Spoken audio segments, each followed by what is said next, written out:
Hello, I'm Paul Blakey. Thank you for joining me. Halifax, back in the day, was known as the Wild West of West Yorkshire. On a Friday and Saturday night, between 8 and 12,000 people would descend on our town centre for a night out. And with it came all sorts of issues and problems, and our town had become a no-go area for the majority of people. I took my wife Jean on some romantic moonlit strolls round the town centre, and what we saw was quite horrendous. We saw the police kind of running from one fight to the next fight. We saw people lining the gutter covered in all sorts of stuff, sick and blood and all of that. We saw people just randomly throwing glass bottles and people getting hit on the head and head injuries. We saw lots of people vulnerable, and really the town centre was not the nicest place to be on weekend evenings. And we thought, you know what, as Christians, we believe that our town deserves better than all of this stuff that happens on a Friday and Saturday night.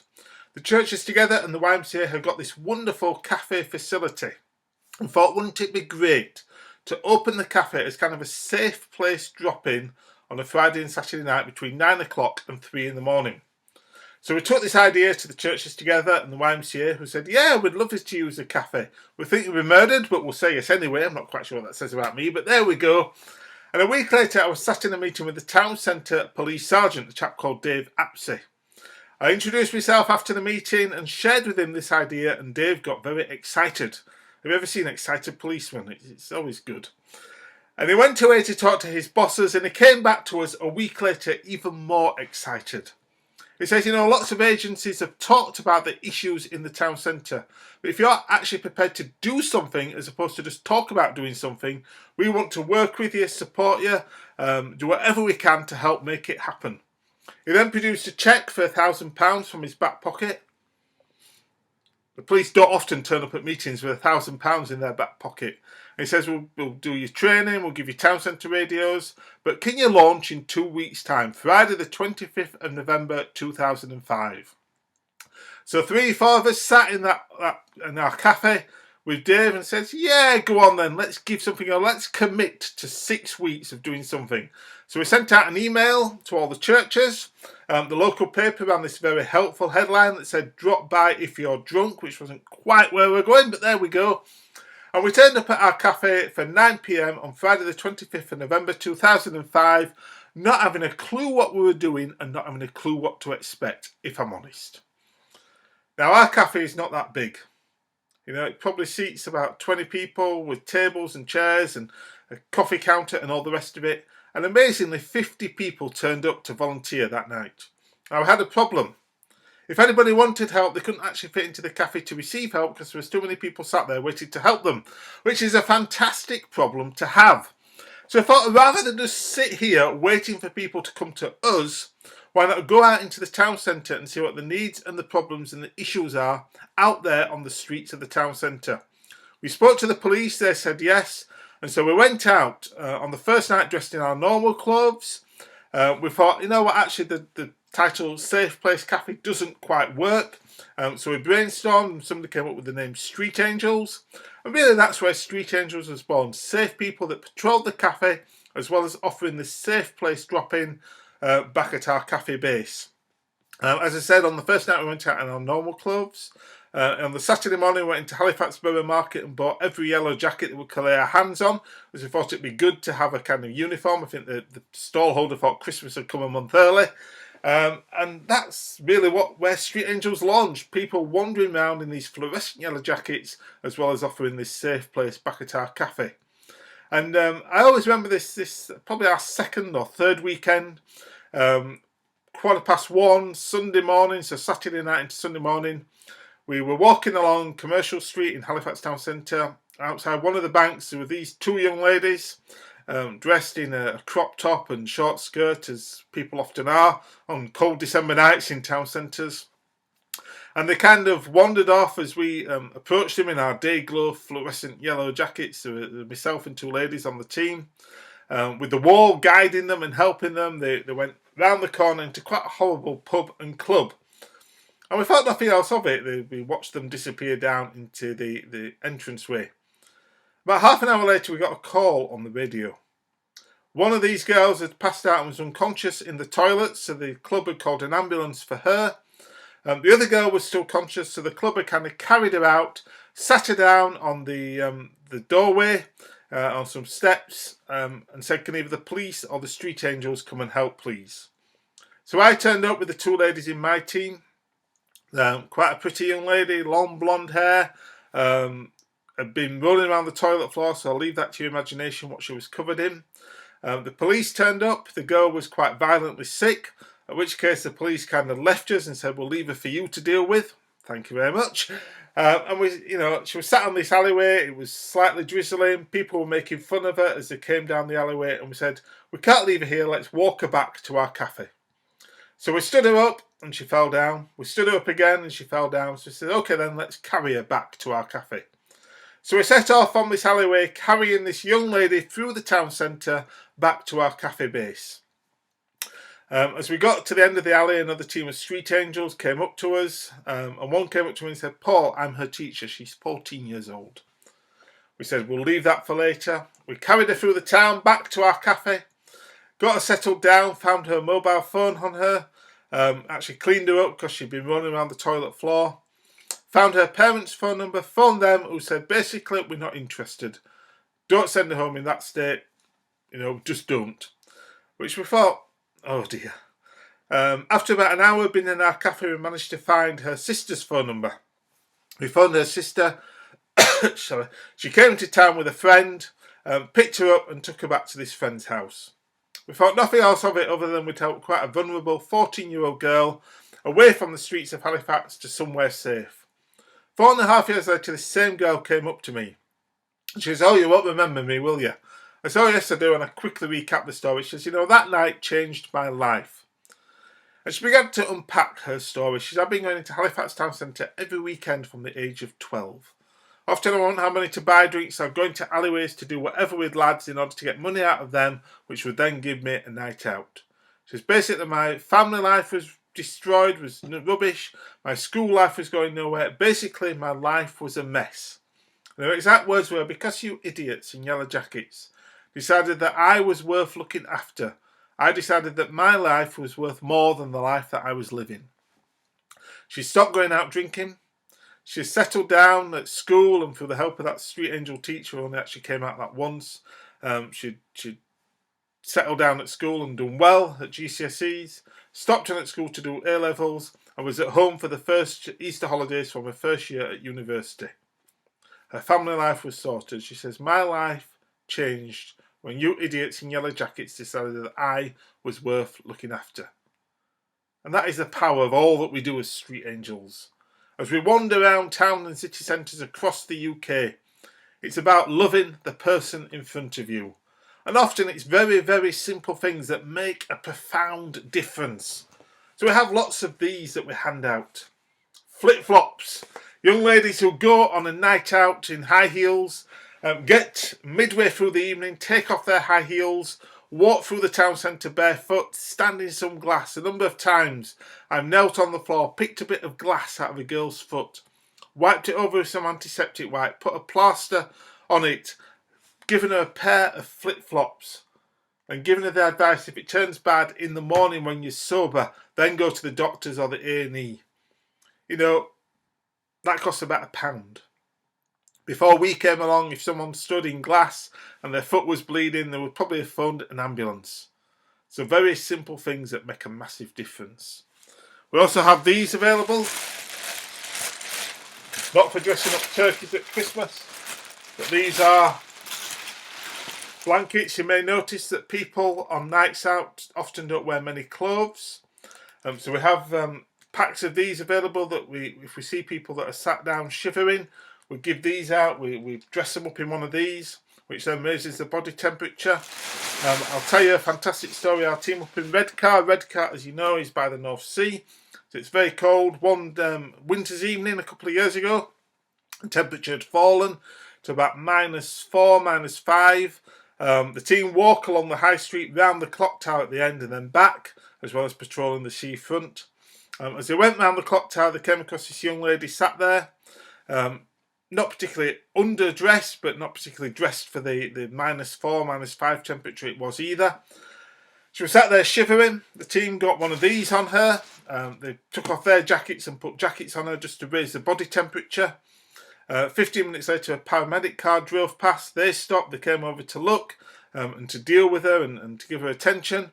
And they said if she'd have been sat there for that extra 15 minutes, she would have died from hypothermia.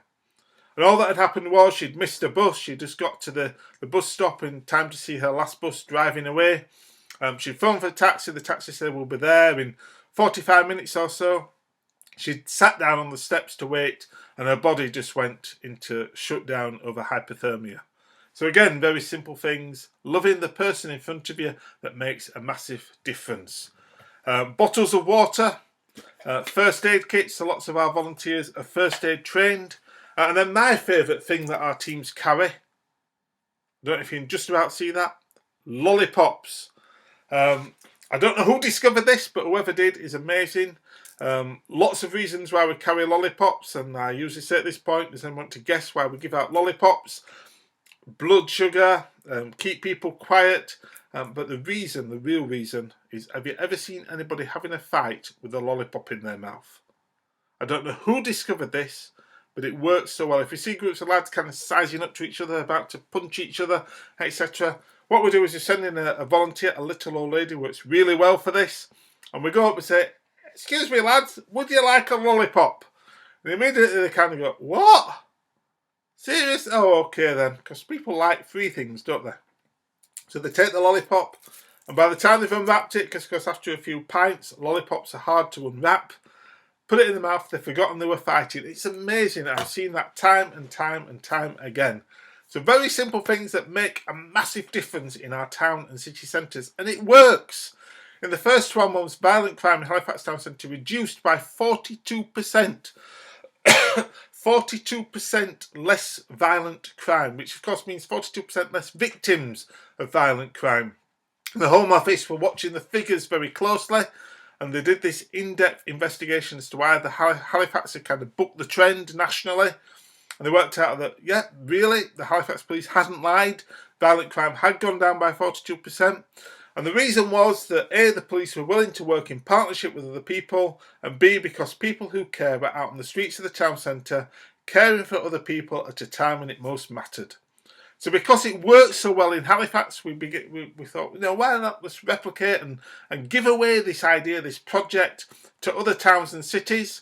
In 2008, we set up something called the Christian Nightlife Initiatives Network, which now kind of acts as an umbrella organisation that supports and resources and celebrates all that's going on across our 130 local projects. And we've got projects from Dundee, through Northern Ireland, all the way through England, over into Magaluf, Tenerife, Seychelles, America. Very simple idea of people just going out onto our streets, serving their community, serving people who are vulnerable in any way, and making a massive difference as a result. And I can tell you loads of stories of the way that our street angels have interacted. One, and not just people who've had too much to drink either, but absolutely anybody in the town centre who may or is vulnerable. Another winter story. One night I was doing Halifax Street Angels, so I ran Halifax Street Angels from 2005 till 2012, when I then moved on to kind of head up CNI Network and develop the international picture more. So one winter's night, it had been snowing, it was icy, nobody at all out in the town centre, so we decided that we'd call it a night at midnight. Went out for one last patrol, and we turned the corner, and this lady, this elderly lady, dressed in a sort of summer jacket and a dress, a skirt, was kind of very, very gingerly walking down the road. So we went to her and we said, you know, it's quite late for you to be out, it's icy, are you okay? And she said, yeah, I'm just on my way for my morning paper. I'm like, well, it's 1:45 now, the shops are shut, it's icy, you shouldn't really be out. She says, no, she says, well, I've just had a hip operation and my doctor said I shouldn't be out, but I want my morning paper. So we kind of had to take her to the round the corner to show her the paper shop, to convince her it was closed, and then we said, can we walk you back home? So we set off back up the road, holding on to her just so she didn't slip and fall on the ice. And she says, oh, it's across the road. It's the next lamppost. It's the next lamppost. It's up here. It's the next lamppost. And this went on probably for about 3/4 of a mile. It was always the next lamppost. And we're beginning to get a bit concerned by this point. And eventually she kind of said, oh, this is my street. This is my street. You can leave me now. I said, no, we want to make sure that you get in safely to your home. So she stopped at the first house and said, I don't think it's that one. The second house, the third house. By about the 6th or 7th house, she suddenly said, oh, this is my house. Please go now. Just leave me. We're like, no. We're going to get you safe. Thankfully, she went to the key, turned the key, opened the door. We went in, we settled her down. One of the volunteers ran social services just so that they could keep an eye on her. And we sent her off to hopefully, I think we sent her off to bed. But you see, somebody like that, how long would they have been out? If she'd have fallen, that would have been a trip back to the hospital. But just loving the person in front of you, doing whatever it takes to keep our communities and people safe on a Friday and Saturday night. I haven't just stayed on the streets. If any of you have been nightclubbing recently, and I'm sure most of you have, we decided in 2011, the young lady that was heading up Leeds Street Angels worked out that lots of the problems on the streets start inside the club venues. So she went to the pub watch meeting one week and said, can we kind of trial Street Angels in a club? And Tiger in Leeds said, yeah, we'd love to work with you. So we set up this thing called Club Angels. Instead of wearing the big, thick, fluorescent yellow jackets, wear T-shirts that say chat, help, listen and care. Basically, predominantly young people who hang out in nightclub venues doing just that. They're there to chat, to help, to listen and to care. They join in with the dancing, they listen to the music, they kind of hang out in places where perhaps you can hear and listen to people. And one of those places is the ladies' toilets, where apparently ladies like to hang out in ladies' toilets in nightclubs. It's beyond me as a man, but there we go. And one of the first weeks they were running, the lady club angels were in the toilets. This girl walked in, read the T-shirt and just broke down in tears. She slumped to the floor and eventually it came out she had a miscarriage that day. And her way of coping was to go and get drunk in Leeds City Centre. So instead of getting drunk, she spent 6 hours sat on the toilet floor in this nightclub, getting out all the hurt, all the pain, all the emotion that goes with having a miscarriage. Eventually she was able to phone her parents and a boyfriend who came to pick her up. And she went home much more able to deal with the situation that had just happened to her that day. For people like that, our teams are there, connecting, helping, loving, serving, making a difference. One of the other areas, as you may see from the banner here behind me, is Festival Angels. Back in 2011 again, an 83-year-old lady who lived near Leeds Festival, a site up at Bramham Park in north of Leeds. She wasn't a regular at the festival, but all of her grandchildren and their friends used to rock up at her house for a shower. So I think she probably hosed them down in the garden. So those festivals are normally muddy. They go in, have a shower, have some food. And she got a real heart and a real passion for the fact that these 85,000 predominantly young people turn up in her back garden. And really, the local church should be doing something about it. So she went to the vicars one month and said, we need to be at Leeds Festival. And all the vicars were like, yeah, we'll never get in. Festival's all about making money. It costs a fortune to be in there. We'll never get in. But she was determined, so she sent an email or rung up Festival Republic who organised Leeds Festival and managed to get a free marquee. So the first year the local churches went in and ran a prayer cafe, open from 2 till 4 on the Friday, Saturday, Sunday, serving tea and coffee and just been having a safe place where people could chill out. Year 2 they were slightly more adventurous and ran a cafe from 9 till 5 on Friday, Saturday, Sunday. Year 3 Festival Republic rang up Andy, who was heading this up, and said, look, we love the dynamic that you guys bring. Do you think you can have your prayer cafe open from 12 noon Wednesday through to 12 noon on Monday through the night? Also, we're looking at somebody else to take on our lost property. Do you think you can kind of run the lost property tent from 12 noon on Wednesday through to 12 noon on Monday through the night? And also, we've seen these street angels that wander around town and city centres. Could we kind of have detached teams of perhaps festival angels that wander around the festival site from 12 noon on Wednesday through to 12 noon on Monday? Andy says, yeah, go on then, why not? Put the phone down and thought, what on earth have I just committed to? So he rang me for help as CNI Network and Leeds Street Angels were involved. I said, look, let's work together. Let's try and recruit volunteers. And it's been amazing to recruit now 170 volunteers who work at Leeds Festival. Our prayer cafe is just an amazing place. We sell these mugs. This is quite an old one now. £5 for a mug, which is an amazing deal at a festival. And for that you get unlimited tea, coffee, hot water, hot chocolate for the entire length of the festival. I think that's a bargain. Last year we sold 5,500 mugs. I think we sold out by Thursday evening, so from Wednesday at 12 noon through to Thursday evening. People now come to our cafe for mugs because it's such a deal. And of course it's a safe place, and it's great to have a queue of people, and our cafe is kind of sophisticatedly grown over the years from one urn serving sort of a do-it-yourself tea and coffee to now serving tens of thousands of people teas and coffees each and every day of the festival. And it's great just to be there, to connect, to listen to the young people, to share with them the troubles that they're going through in life, to offer advice, to offer prayer, to offer hope and love, and just to kind of be there and available.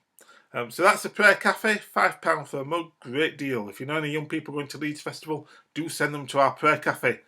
Lost property, that's always interesting. You get some interesting items handed in. One onion, somebody bought an onion, they got a lollipop for the troubles. Wellington boots, walking sticks, tent poles, wallets, passports, mobile phones, smartphones, the whole raft of stuff, and we get probably about 60-70% of the items back to the owners. The most amount of money in a wallet, £650. Somebody found a wallet on the floor containing £650, handed it in, got a lollipop for the troubles, nice like that. Bought it. We then managed to find this person's mum, who phoned one of this lad's friends and said, your wallet's in the lost property tent. He turned up, opened up his wallet. I won't tell you his exact words when he discovered that the £650, driving licence, bank cards and everything else you keep in a wallet was still in there. It was along the lines of goodness me. It wasn't quite that, but I'll leave that to your imagination. But it's just kind of great to be part of this lost and found, lost items, reuniting them with their owners. And it's great how young people look after themselves so well. Smartphones were £500-600, handed in, returned to their owners. So it's fantastic to be part of the Lost Property team at Leeds Festival. Then I head up detached, so teams that wander around the festival site.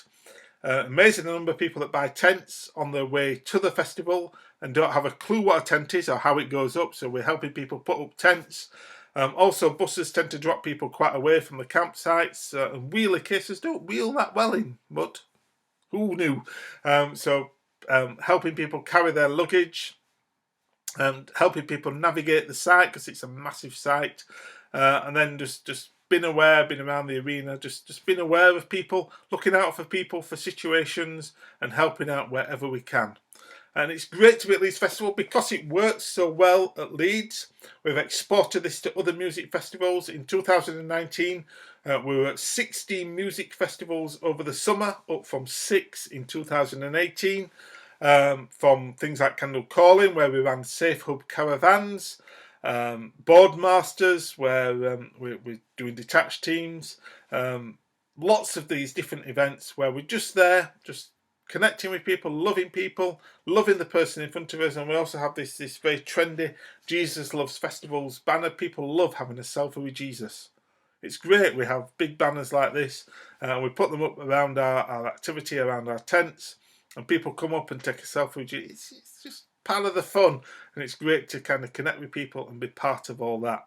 We also have things like train station angels, community angels that are working in different communities across the UK, youth angels, any type of angels, anything that gets people out there, looking out for people, making a massive difference in our communities. So that's kind of our story. There's lots of stories that our projects can tell. The amazing story from Norwich, where one night they were walking past the train station at about 1:15 in the morning. They got called over by the British Transport Police, who said, we've got this young lady here. She's arrived here from Mexico on Thursday. Sadly, she came to meet this person, this boy, this lad that she'd met on the internet. It wasn't quite the budding relationship that she was expecting. So she kind of managed to escape at about 1 o'clock, 1:45 in the morning, ran full pelt through Norwich, ended up at the train station. Her idea was that she was going to get a train into London, go and find the Mexican consulate in order to get them to help her to get home. Obviously no train, so the British Transport Police were looking after her, sought our street presence, as they called in Norwich, team, called them over, they took her, fed her, got her some food at their safe place drop-in. Got to about 3:30 in the morning, and they thought, well, what can we do with her? We can't leave her here. We can't leave her in Norwich back at the train station, because this lad that's obviously invested in a plane ticket for her may well find her. And one of the volunteers had this bright idea of, let's take her to Norwich International Airport, which the word international may be a bit of a stretch for Norwich Airport. But the team rocked up at about 4:45, deserted. Sunday morning, 4:45 in the airport, totally deserted. They found that the only place open was the KLM stand. So the team went over to the KLM, explained the situation to the young lady behind the counter. She went on a computer, printed her out, this young lady, a ticket from Norwich International Airport to Amsterdam, from Amsterdam back to her home airport in Mexico, free of charge. Once they got her through customs, the team worked out that the cost of that ticket was about £1,800. And the cherry on the icing on the cake was they managed to avoid paying the £10 Norwich International Airport tax that every passenger has to pay as well. It was like, yeah, we beat the system. But we think that is the furthest we have ever got anybody home in our 16-year history. And one final story. One day I was walking through Halifax town centre, and this lady came up to me and says, oh, you're one of those angel type people, aren't you? I said, I am. Also, my grandson had gone out drinking the other weekend. Sat down on her shop doorway, fast asleep. And all of a sudden he felt this shaking on his shoulder. He opened his eyes, sort of really as you do when you're woken up from a deep sleep, and he saw these 3 figures stood there glowing. It's because we wear yellow jackets. And she says, you must have been stood underneath a street lamp, because he also looked to have halos on. And apparently one of the street angels leant into him and says, excuse me, son, are you all right? Can we take you to a better place? Apparently he woke up and sobered up quite quickly. But really that's the heart of all that we do as street angels, as club angels, as festival angels, train station angels, youth angels, whatever. It's about taking people and our communities to a better, safer place. And it's working as alcohol-related violence and alcohol-related A&E admissions are reduced year on year in our country. So that's our story. If you want to know more, then I've written a book. It's true, people in Yorkshire can write. This is part of the evidence. It's a book all about street angels. It's got the story of starting up. It's also got stories from across the country. Copies of these are available for a donation plus postage costs if you go to cninetwork.org/book. You can get hold of a copy there. But it is a good read. Do visit our website. Do go on our various social media, Facebook, Twitter, Instagram. Do keep up with us. If you want to get involved, if you want to volunteer with a local team, then look at our projects page on the website, and there's a list of all the teams there. But it's been great to share our story with you. Be inspired. People are out there week in, week out, making a massive difference in our communities, serving people, loving the person in front of you, and as our logo says, making city streets like new again. So thank you, take care, thank you for joining, bye.